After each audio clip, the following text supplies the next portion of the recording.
Jadi hati-hati loh, ada kendaraan yang ber-cc besar akan lewat.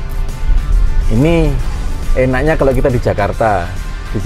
Jadi karena ini electric vehicle, sudah ada penanda khususnya yang dia ada biasanya di plat nomor itu ada gambar birunya. Itu bebas ganjil genap. Nah, ini enaknya. Jadi kita udah nggak usah mikirin kalau genap harus pakai kendaraan yang seperti apa, yang harus nomor genap, yang ganjil harus nomor ganjil, enggak. Nah, kalau pakai electric vehicle kita boleh. Jadi bebas ganjil genap. Dan itu tadi kita ngelewatin pom bensin, kita nggak bakal mampir. Itu enaknya. Nah, semuanya hampir sama, cara mengemudikannya juga sama. Buat orang sebenarnya tidak perlu harus belajar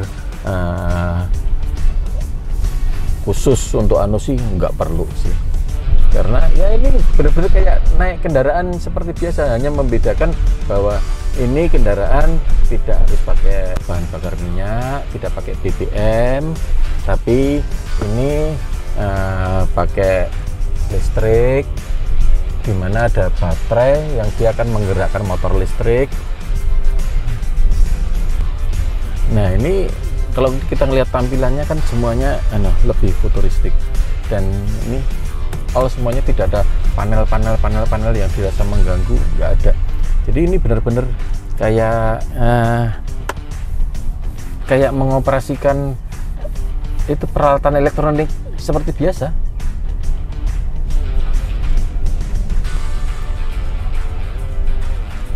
Ya cuma kita karena ini nggak ada emisi, nggak ada suara, ada ini ya kita harus lebih berhati-hati pada saat kita di jalan, karena orang nggak tahu bahwa kita ini sudah di sekitar kita ada kendaraan. Kemudian sebenarnya karena akselerasinya dia yang begitu cepat, ya kita harus lebih membiasakan diri untuk akselerasi yang lebih cepat. Nah, jadi itu lebih kepada kebiasaan kita aja yang harus dirubah sebenarnya. Semuanya sih hampir sama. Nah, kalau ditanya antara lebih irit mana, antara bensin ataupun kendaraan listrik, orang pasti dibilang juga listrik juga pasti akan lebih irit ya, secara kalau head to headnya secara mon gitu. Cuma masalahnya sekarang apakah kebanyakan orang yang ada di Indonesia itu sudah siap atau tidak? Karena untuk menghidupkan ini pada saat dia habis untuk charge itu kita butuh waktu. Jadi di rumah pun selain butuh waktu, buatnya pun juga relatif cukup besar. Gimana kalau yang rumah-rumah standar yang seperti yang ada di Indonesia sekarang, yang rata-rata cuma 1.300 sampai 3.500, jadi nggak bisa ngecas. Nah, yang lebih susahnya lagi pada saat kita berhenti ngecas, tempat-tempatnya tidak semua tempat menyediakan. Pertama, kalau ataupun tempatnya itu disediakan tempat untuk chargingnya menyediakan, biasanya kita bukan hanya ngecas, karena kita butuh waktu untuk menunggu ya sekitar ya anggaplah 1 jam. 1 jam berarti kan kita perlu ngopi, kita perlu camilan, kita perlu makanan-makanan kecil. Nah, itu yang lebih mahal. Bayangkan kalau kita sendiri, kalau sudah berdua bertiga, harus pakai acara makan dulu plus ini. Nah, itu yang lebih boros. Kalau untuk head to head semuanya harga KWH dibandingin sama bensinnya ya itu memang lebih irit listrik. Tapi ya itu tadi yang saya bilang, pada saat kita harus berhenti di charging area di publik gitu, kita begitu berhenti, berarti kan kita masih plus ngopi, kita plus makan, plus ini. Nggak mungkin kita kalau yang BBM yang biasa, kita begitu berhenti, kita bisa langsung paling ngantri nggak sampai 5 menit, top juga paling cuma 10 menit. Ya, kita nggak perlu ngapa-ngapain. Tapi kalau ini begitu masuk paling cepet juga 45 menit sampai 1 jam. Nah, kita harus ngapain lagi?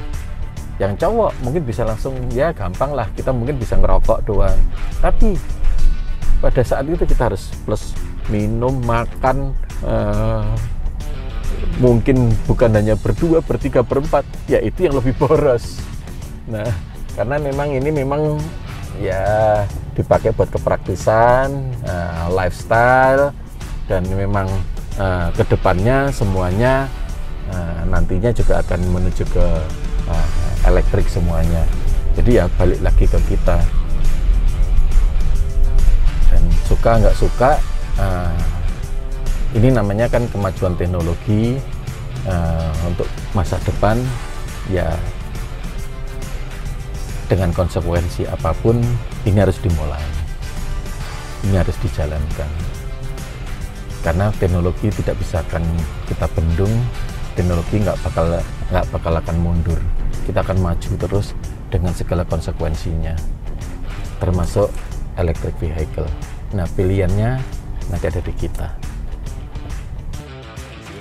Dia tetap ada baterai.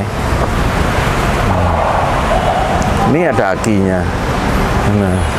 Nah, ini bagasi. Nih. Nah, aku tadi kan bawa tas tak taruh sini. Apa-apa. Nah, ini modulnya di sini. Nah, itulah yang nanti yang akan membedakan antara kendaraan listrik dan kendaraan konvensional. Karena untuk mesin-mesin semuanya udah nggak ada, kan diganti dinamo dan motor listrik sudah. Nah, di sini tadi ada baterai. Baterai hanya dipakai untuk menghidupkan fungsi lighting, fungsi entertainment, fungsi-fungsi yang lain semuanya masih ngambil dari baterai. Otomatis nanti baterai umurnya pasti akan lebih panjang karena dia sudah tidak dipakai untuk starting, itu sudah nggak pakai. Karena kan baterai sebenarnya ada SLI, starting, lighting, ignition. Dua fungsi ini yang hilang. Sekarang tinggal lighting sama fungsi entertainment, ya udah. Jadi yang untuk starting sama ignition untuk menjalankan kendaraan itu sudah tidak dipakai. Jadi otomatis baterai pasti umurnya pasti akan lebih panjang. Masih pakai baterai betul? Ya. Nah, untuk yang lain-lain masih ada baterai yang besar itu untuk menghidupkan motor listrik.